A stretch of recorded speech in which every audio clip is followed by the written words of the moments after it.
来吧，新玩具官方出品遗产线的限定版众筹萨拉斯哦，盒子包装这回比史达要更大一些，二次元的效果也是相当的霸气啊！萨拉斯坐在这个王座之上的感觉很对味道。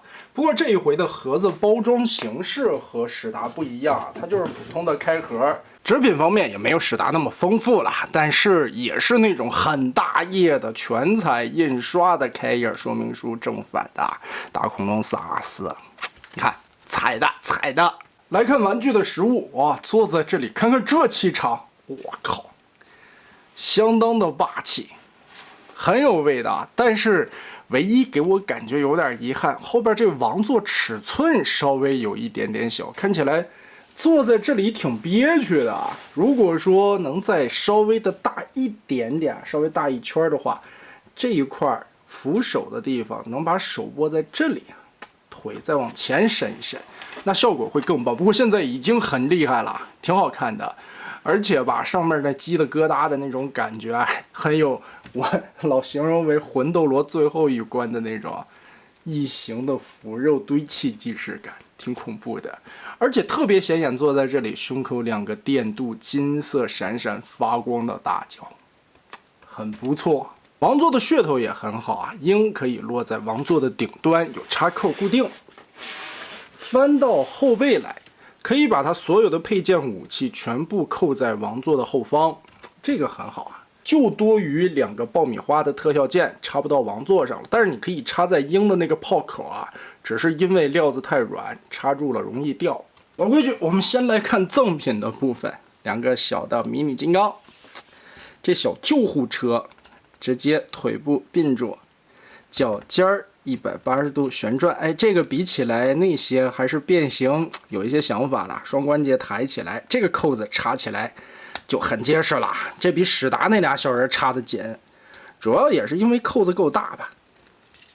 而且变成的这辆小救护车挺好看的，这回警车、消防车、救护车就都齐活了。另外的一个小弟变成一小轮船，也是感觉这小弟都是那种16:9压扁的身材，变形结构都一样，双关节、立肩膀、袖口、卡子插住了，小人面部涂装挺好的。盖子翻过来，哎，这边脚底下的这个零件折起来挺紧，卡住，翻折，小船。来看老大主体的部分，它不是单纯的坐在王座上，直接往出滑，可以看到背后这里边头部的这些刺刺啊，它是跟王座后边的这个缝隙卡进去的，所以这个插上去还挺稳固的。王座这个造型挺好看，上面还有一个大大的霸天虎 logo。鹰我们现在从王座上摘下来了，这个造型涂装刻画也不错。说白了，我总觉得萨拉斯咋还跟声波有点近亲的关系呢？变形也很简单，爪子扣进去，两个炮翻折下来。鹰的嘴巴其实是可以打开的，里边有一个小的轴，尖尖的喙，头部还能左右旋转点头，可以折进去。翅膀尖儿窝起来，对折，中间的这个扣子翻好，尾巴放在这儿，就变成了一个磁带部队。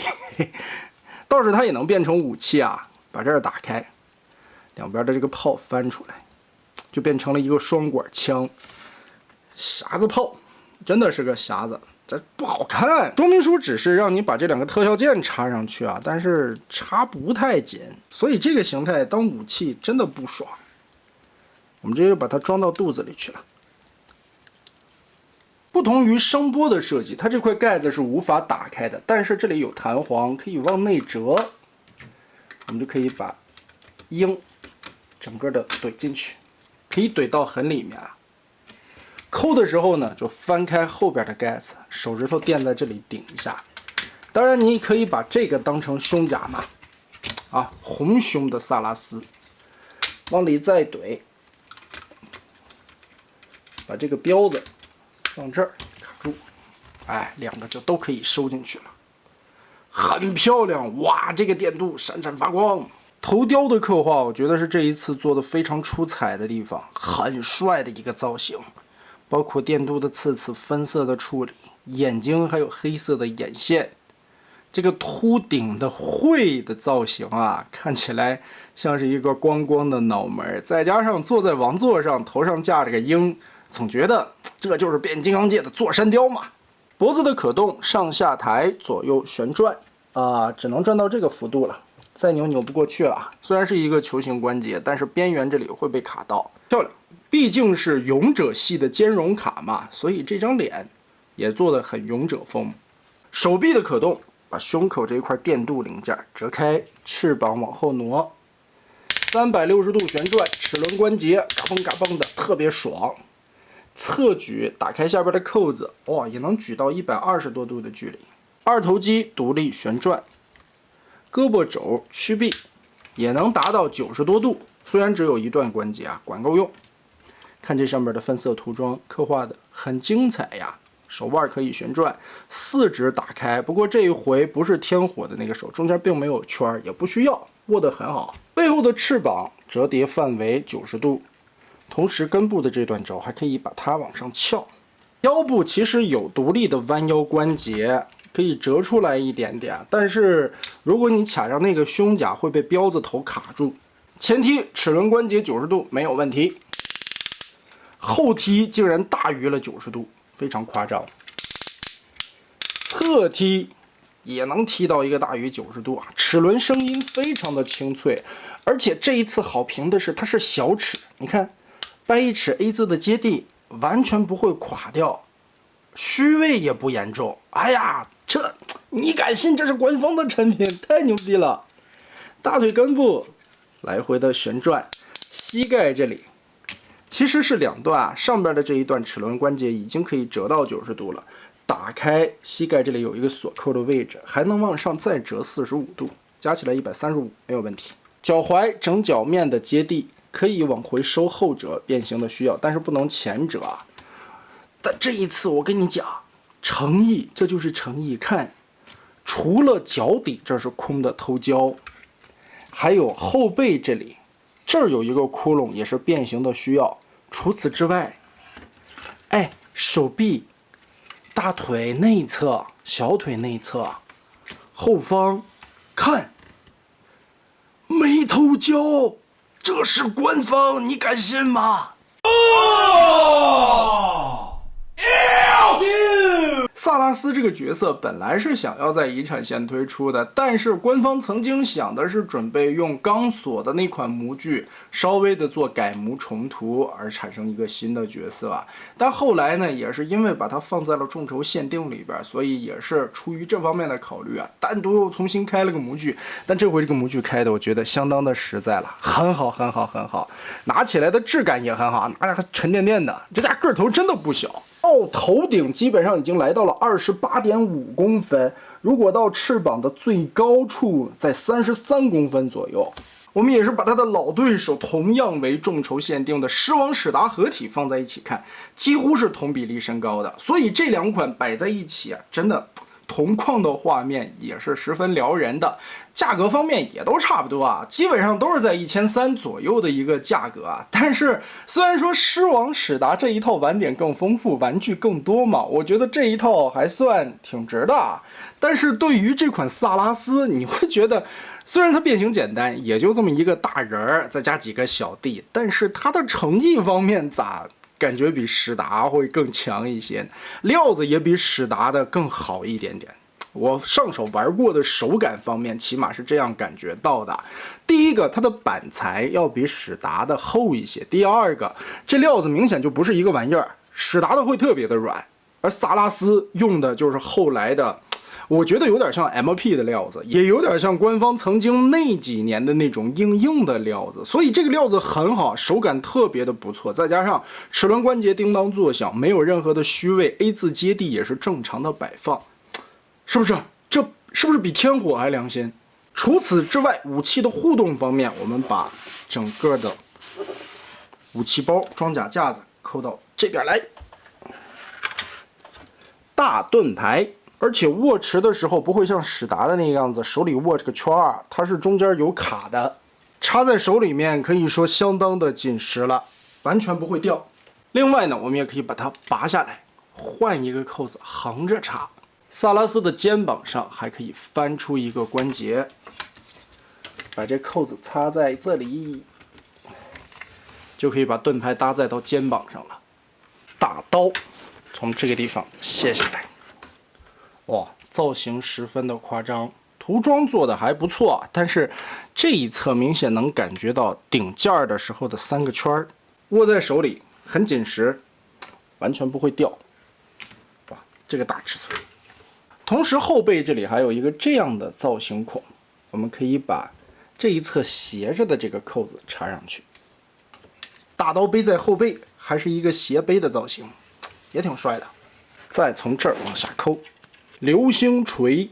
中间的锁链是塑料的材质，但是是真实铸出来的，活动性也很好。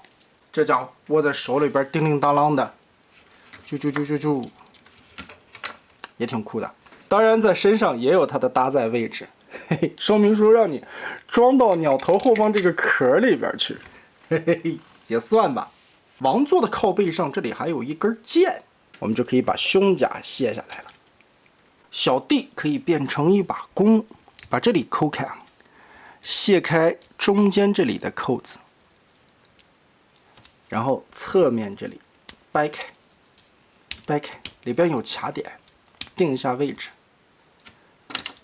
把这个箭头卡在这儿，然后翻到肚子下方，把这一节掰开，折到前面去，就可以通过这2个扣子卡在手臂的内侧，这种搭弓射箭的姿势，周日被我射熄火了，所以今天是周一。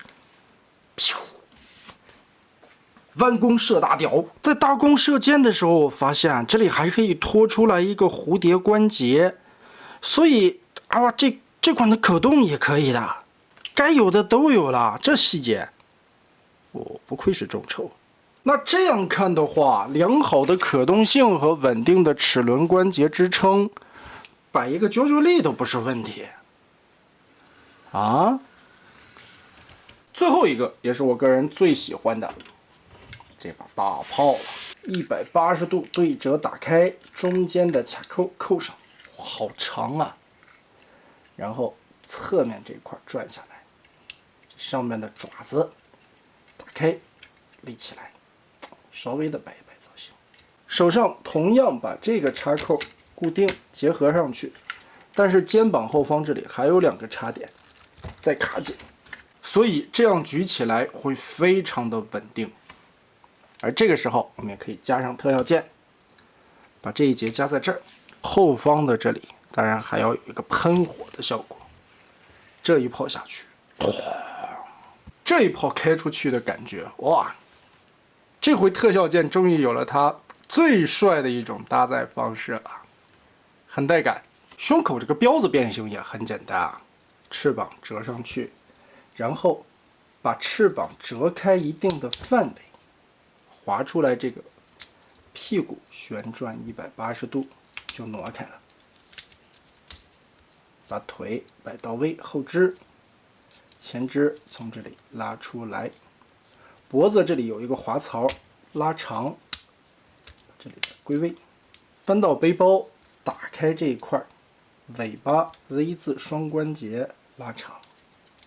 造型方面，还原度也可以啊，嘴巴可以抠开，但是比较不好抠啊。这里算是有一个扣子，好吧，挺费劲的，终于把这个嘴巴打开了。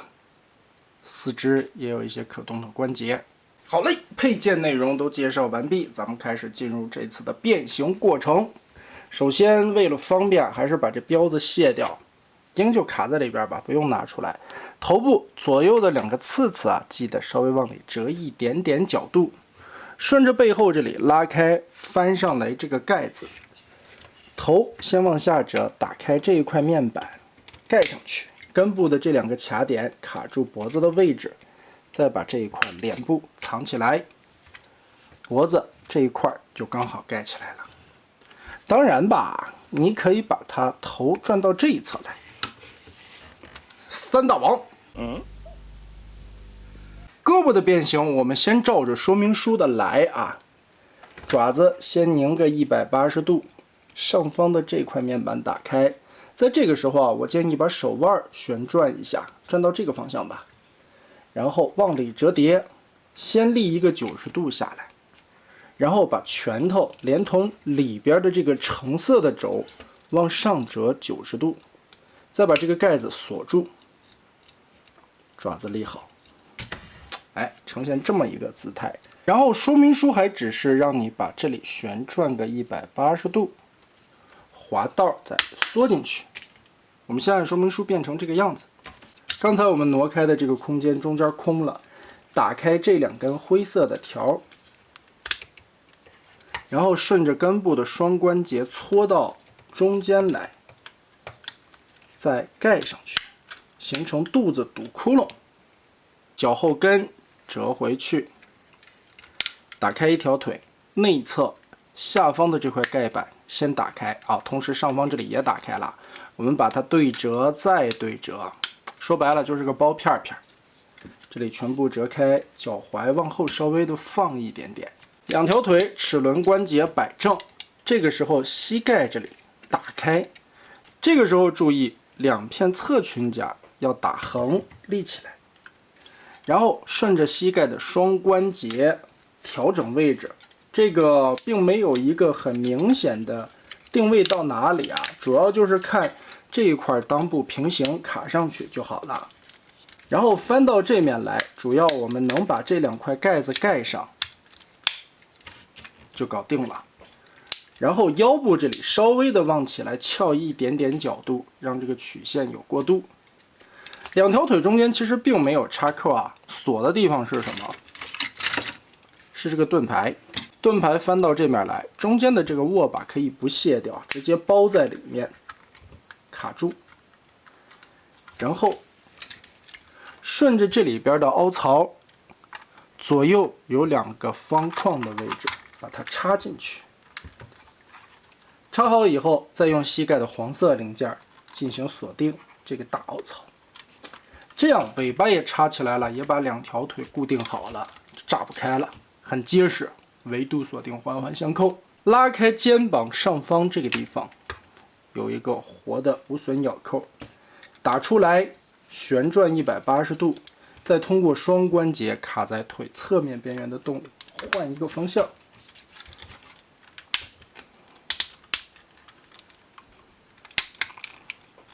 如果你腿部变到位的话，这个扣子转过来就刚刚好等着呢。如果你变不到位啊，这一块也盖不起来，所以呢要来回的调整前后搓动的膝盖关节。这个时候翅膀也腾出来了空间，我们再把这一块 Z 字折叠，这插扣怼上。小爪子这回也有了空间，180度翻折过来再卡上。龙爪子，哎，就可以折出来了。翅膀调角度，把这标子拿出来，再卡到后背上去。稍微调整一下造型，这款大恐龙萨拉斯的走地鸡形态就变形完成了。最后有一个小细节不要忘，把爪子左右分开，让它的接地面积更广一点点。变形的过程还是比较简单的，基本也是遵循于老记忆玩具的那个逻辑。确实，如果用钢索的模具能改的话，这个变形的逻辑也差不了太多啊。但还好是这一次作为一个众筹限定，它重新开了一个模具啊，我觉得这个诚意比86版钢索的那个 L 级要香太多了。其实我们可以看到一些如果说改成钢索的元素啊，这些地方也都行。而且最后做成的这个恐龙形态，所谓的恐鸡形态吧，完成度很高，完整性也很好。翅膀可动，小爪子可动，胳膊的关节啊，所以做成了腿部以后可动范围也很好。嘴巴这里可以打开，我们也能把这大炮怼上去。但是我也看网上有人评价，这个萨拉斯可能就差一步就完美了。你们会不会觉得后肢这个造型有一些怪异？我给你们稍微摆一下，摆成这个样子看呢。是不是感觉这条腿的关节它做反了？没错，如果你按照官方说明书的变形指示来变的话，它就是这个样子，是不是就跟 NA 的那个钢索一样？关节为啥朝前呢？太怪了。但是我发现啊，我觉得有可能说明书它画错了。为啥？一个是这样掰起来不好看啊，关节明显就是反的。再一个，它为什么把螺丝孔暴露在这一侧呢？所以我试了一下，毕竟这一块伸缩之前是可以进行左右旋转的，这个时候你再把它滑进去也不影响，而且下边这个爪子也是可以进行180度旋转。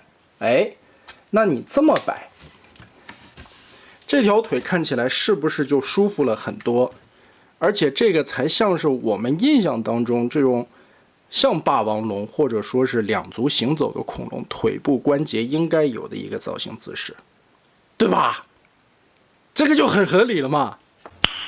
Nice。而且最关键的是这一面啊，它不会暴露那个难看的螺丝孔，还能把涂装很好的展示出来。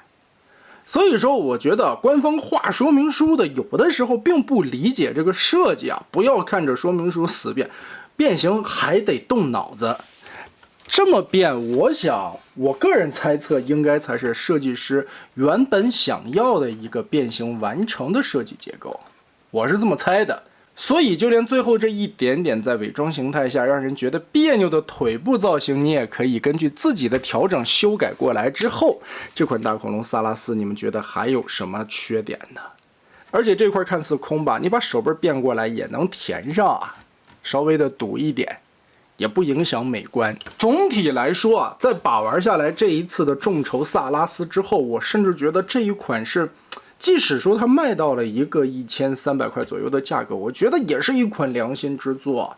起码第一个，它没有用之前的钢索模具，像传言中设计师准备用钢索重涂做出来那种偷懒的做法。而这一次重新设计的萨拉斯又处处展现着诚意之作。毕竟还是那句话，这是一款限定的众筹商品，卖到了这个价格，它要是再偷胶，再做一些不良心的东西，也说不过去啊。这一回配件带的还如此之丰富，同时还有一个地台的支架，你也可以把王座抠下来，把这个插在地台上边，进行各种各样的互动。我真的觉得这款萨拉斯没什么太高的挑头啊，真的各方面的素质都相当之高。就算它的变形结构如此之简单，也毕竟 G1 时代的萨拉斯基本上的逻辑大同小异。再换句好听点的话说啊，这个变形结构，尤其翅膀、腿部、小爪子这些转换，也算是完美遵循了当时设定里边的一些变形逻辑概念，还有在动画里边的一些变形演出效果。最终两个形态的处理，不论是大恐龙萨拉斯的人形，还是这个恐鸡的形态，完成度可以说都很高了，非常的漂亮。不论是涂装、造型、用料材质，是这一次最大的进步点。变形设计很简单，你甚至可以来回反复的把玩，并不会觉得像现在 MP 3.0 设计的那么繁复，让你没有什么把玩的欲望。身上处处叮当作响的齿轮关节，没有任何的虚位，相当密集的小齿牙，体验感也是极好的。总的来说啊，我对这套大恐龙的萨拉斯的喜爱程度，甚至于超过了众筹十王史达的那个套装。虽然那一款的玩点更多，玩法更丰富，角色也更多，但是这一套萨拉斯会让你单纯的去享受这款玩具的乐趣。我觉得这个是现在很多 MP 3.0 的玩具都带给不了我们这种更加回归于质朴、返璞归真对待玩具的一个态度的这种欲望啊。当然也有朋友觉得限定品是用来收藏的，或者说盒藏等着它升值啊。但是作为一款初衷是玩具的产品，我觉得它好玩才是最主要的。各方面的素质我都觉得我甚至回归穿越到了10几20年前，哇，官方充满良心的那个年代。如果说唯一挑毛病啊，就是这一套萨拉斯它是限定品，它卖的价格不便宜，仅此而已。如果说这个东西放在了遗产线的通贩玩具，能卖到400-500块左右的价格，那绝对是今年首屈一指的官方产品，打倒了任何 MP 电影线。在我心目中的位置。虽然说大恐龙萨拉斯这个角色的人气在大陆这边并没有其他地方高啊，认知度还差了一些，但就从这款产品各方面表现的素质以及它的诚意方面来说，都是相当高的水准，真棒，我真的很喜欢。我对这一套众筹限定的萨拉斯的评价，这是今年我玩到的所有官方产品里边最满意的一款，没有之一，真的棒。你再翻回来想，1230对于现在的变玩圈，它贵吗？我觉得还好啊。况且它的配件量这么的丰富啊，大王座坐上去的效果也很霸气，而且众筹限定这4个字摆在你的柜子里边也很有面子嘛。总的来说，相当推荐，真棒。今年的官方年度产品就是它了。到了年底盘点之前，又玩到了一款让我喜出望外的官方作品啊，这个也算是今年的一个非常好的总结了。那么得嘞，这一套众筹限定版的大恐龙萨拉斯就是这样了，双手推荐。